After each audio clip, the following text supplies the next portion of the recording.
welcomes you to Mactan Cebu International Airport. Unang salikaka.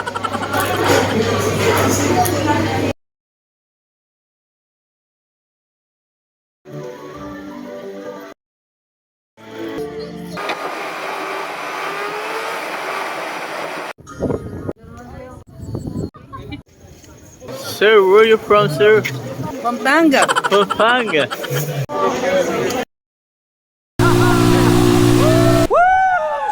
Hey, go!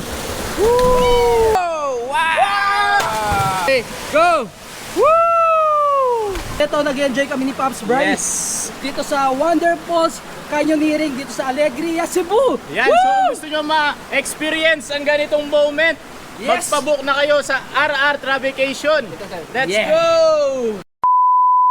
What is up guys? So for today's video, ito nga pala ang unang lipad natin patungong Cebu. Kaya medyo kabado tayo at excited. Samahan nyo kung may pakita ko sa inyo ang kagandahan ng Cebu City. Inflate vest. Manual inflation is done by the means of the red tubes, blow to increase air, and push pins inward to release air. Light will automatically illuminate once the battery is immersed in water. We are about to take off. Seatbelts securely, keep window shades open, and tray tables stowed. Voice communication with the use of mobile phones.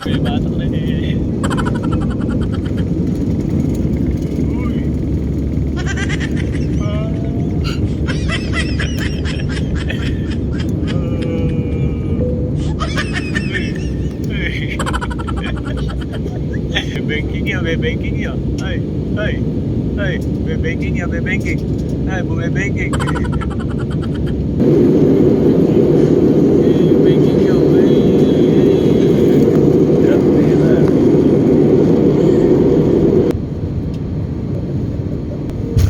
Welcomes you to Mactan Cebu International Airport.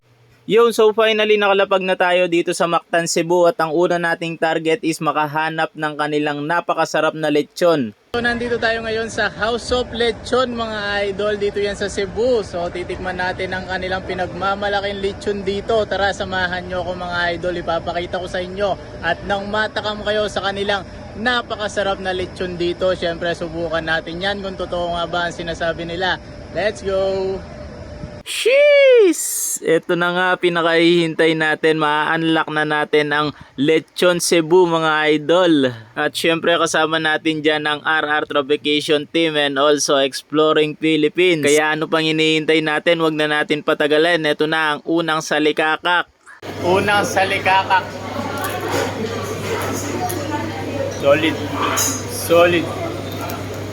Di ba ako hawakan yan? Ito nga pala yung pinagmamalaki dito sa House of Lechon. So na-excite lang tayo sa unang salikakak mga idol. So second bite, thank you Lord. Ayan, so maraming salamat po sa inihanda niyong pagkain para sa amin. Thank you, thank you, thank you. Napaka the best. Yun, so after natin kumain dito sa House of Lechon ay mag-city tour naman tayo. At ang una natin pupuntahan ay ang Yap Santiago Ancestral House. Then after namin dito ay lumipat naman kami sa Heritage of Cebu. So walking distance lang naman ito mga idol. Kaya kung mapupunta kayo dito, puntahan nyo na ang Heritage of Cebu. At ang next naman namin pinuntahan ay ang Magellan's Cross Pavilion. Makikita naman ito sa may Plaza Sugbo sa may Basilica del Santo Niño. Itinayo ito sa pangunguna ni Ferdinand Magellan noong dumating sila dito sa Cebu taong April 21, 1521. So after namin dito sa Magellan Cross, bumiyahe pala kami ng 40 minutes papunta dito sa Temple of Lea. Ang Temple of Lea pala ay isang Roman architecture design temple na makikita sa Busay, Cebu City. At dito na nagtatapos ang ating Day 1 City Tour kaya bumalik na tayo sa ating hotel. At kinabukasan, ito naman ang ating ganap. So bumiyahe na naman tayo ng around 3 hours patungong Oslob, Whale Shark, Cebu. At ito nga ang bumungad sa atin. Grabe, ang aga pa mga idol. 6 AM pa lang pero grabe na yung tao. Haba-haba na ng pila dito sa Oslob, Whale Sharks. So talagang dinadayo ito lalong-lalo na ng mga foreigner mga idol. Rules and the regulation that you need to follow during your whale shark interaction. So yun, dito naman nagkaroon lang tayo ng konting orientation para maging safe lang tayo sa paglapit natin sa mga whale sharks. Sir, where are you from, sir? Where are you from? Pampanga. Pampanga. This foreigner. Yeah. Foreigner. Yeah, I'm Foreigner. from Pampanga. You're from Pampanga? Yeah. Where's Pampanga? 10 miles away.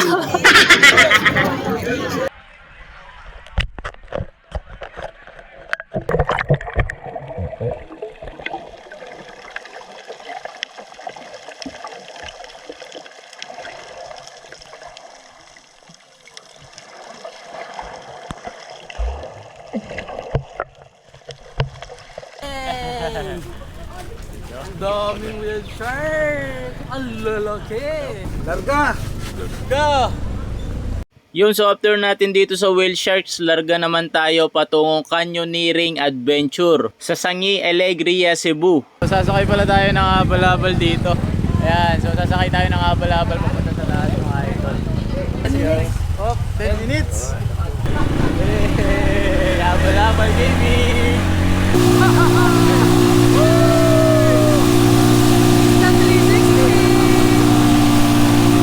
So 10 minutes nga pala ang biyahe natin dito sa habal-habal papunta sa itaas mga idol, at doon na mismo mag-uumpisa ang ating canyoneering adventure. So dito nag-i-start na tayo maglakad mga idol. So 2 to 3 hours ang biyahe natin dito, depende sa atin kung gaano tayo kabilis at kabagal. Tumatalon yung mga foreigner mga idol, so tatalon tayo mamaya doon. Tingnan natin kung kakayanin natin. Wala pa naman tayong waterproof casing mga idol. Bahala na yung GoPro natin dito. Ayan, tingnan nyo, tingnan nyo. Mga foreigner. What? But they say that we touch the... Woo! You can do it na! Dapat ganun eh. Hey, go!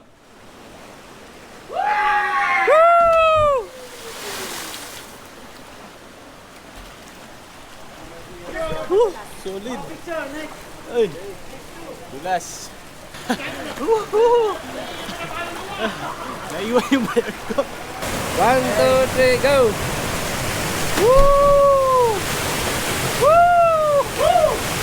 Okay? Ready? 1, 2, 3, go!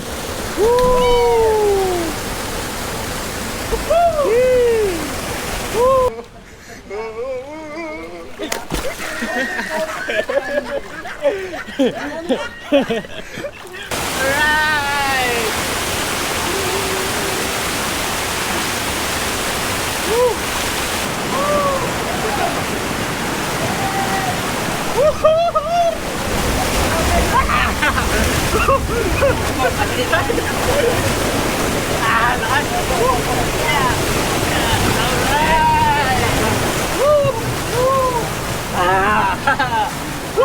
Amazing! Price test mo eh. Amazing! Uy, naglalim!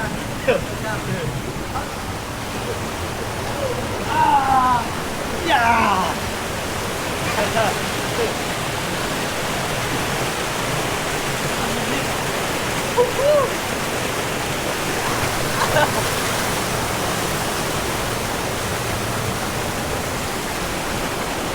Uy, malalim!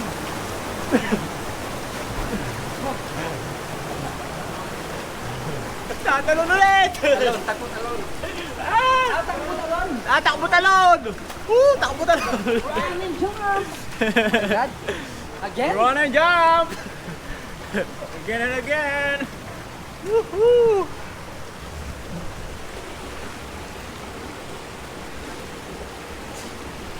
Meron pa isang jet clipping yan, kuya.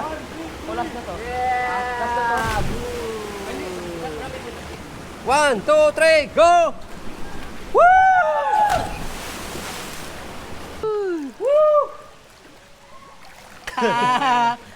Relax. So may ano guys, may part na pwede kayo mag-chill katulad nito. So inila kami ni kuya pa downstream. Whew! Guys, grabe. Grabe, napaka-smooth ng ano namin dito, ng tour namin. Syempre yung flight sa pag-book ng ticket. And kudos kay RR Tour Vacation. Maraming salamat. 3, go! Woo! Yee! Yee!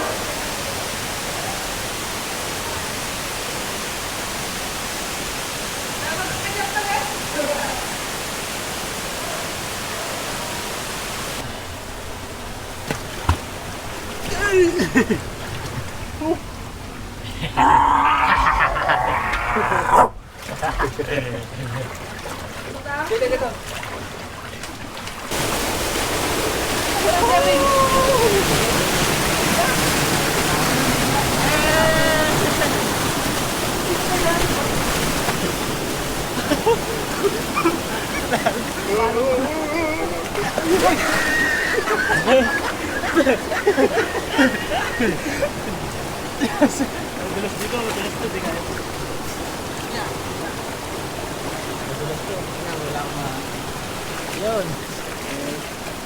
Wala bang bato dito? Yun.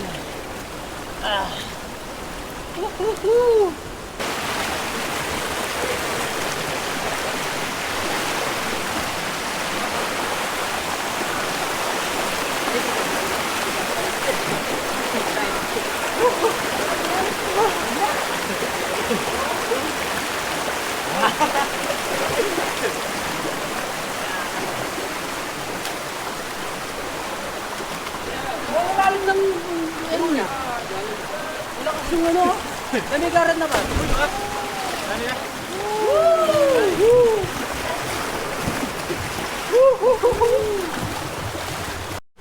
Yun, syempre kasama natin, Exploring Pampanga. Woo! Ayan guys, na huwag niyong kalimutang magpabook ng flight, tour and stay dito sa Cebu. Syempre, walang iba kundi ang RR Travelcation. Super legit, hassle free guys, napakamura ng ticket. And ito, nag-enjoy kami ni Pops Bryce. Yes. Dito sa Wonderfalls Canyoneering, dito sa Alegria, Cebu. Yan, so kung gusto nyo ma-experience ang ganitong moment, Yes. magpabook na kayo sa RR Travelcation. Let's Yeah. go! So after canyoneering adventure, dito naman tayo sa Sugbo Mercado.